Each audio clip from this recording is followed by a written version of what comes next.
keys.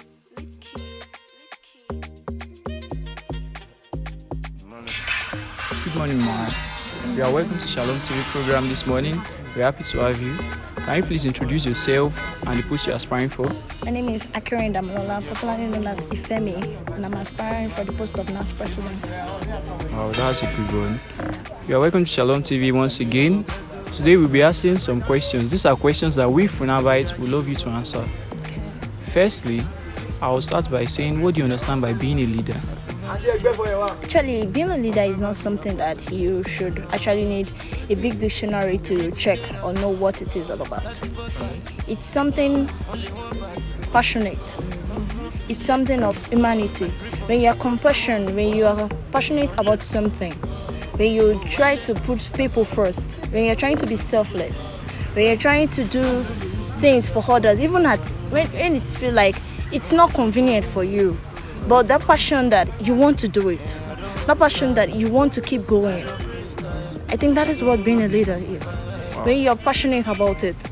And then another definition is when you are self-resilient enough to pick people to do something for you, and then you're self-resilient enough to live, like trust them with it, to do that stuff without interfering in it. Wow, that's a good one. Actually, which post are you aspiring for, Ma? I'm aspiring for the post of NAS president, Nigerian Association of Agric Students, the president. Wow, she's aspiring for the post of NAS president. I want to know what brought your inspiration for aspiring for this post, Ma.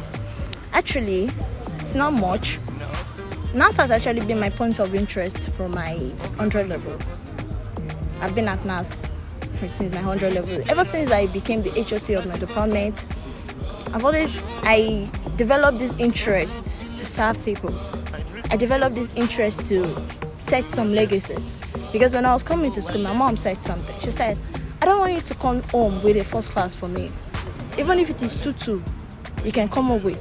But we set down a legacy that in 5 years, if you go back to that school, you'll be happy with your conscience that you did something good. So when I was in 100 level second semester, I was offered a chance to serve as an honorable, that's the legislative arm of NAS.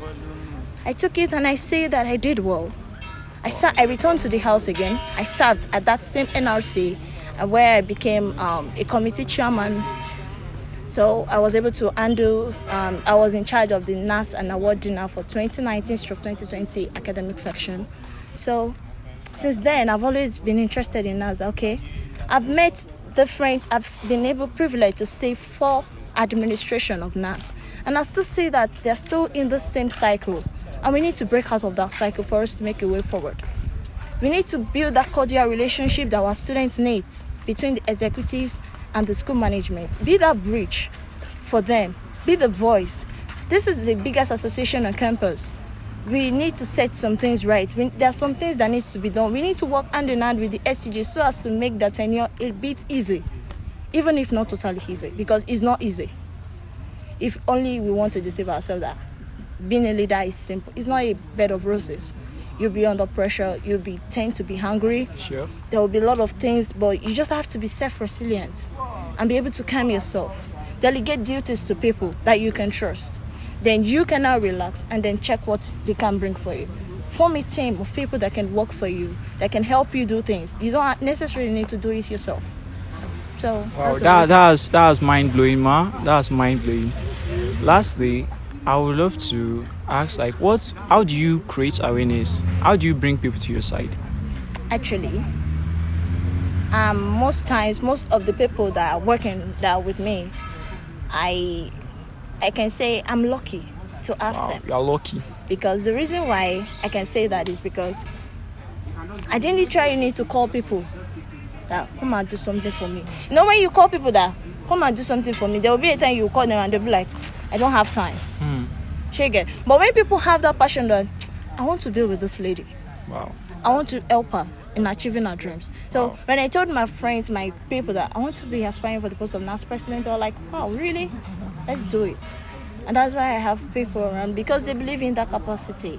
They believe in my person, not just the voice, not just the physique of being a lady, but they believe in my sense of thinking that I know you will deliver if you get that. You're You're capable. capable. That's why they're putting their trust in me. So with that, being able to meet people, form a team, have people one-on-one, tell them about my aspiration, and then so far the audience have been very good. Wow, that's a very nice one. You said you're aspiring for which post once again, ma'am? NAS president. You have heard from Mrs. Ifemi yeah. that she's aspiring for the post of NAS president. Greatest for now, right? I would love you to thank. I would want you guys to thank her for coming today. Thank you so much for coming to our program. Thank you so much for I having hope me. if we invite you next time, you'll be able to come. Huh? Sure, definitely. Thank you so much for coming. My pleasure. Thank you so much too for having me. My name is Ifemi.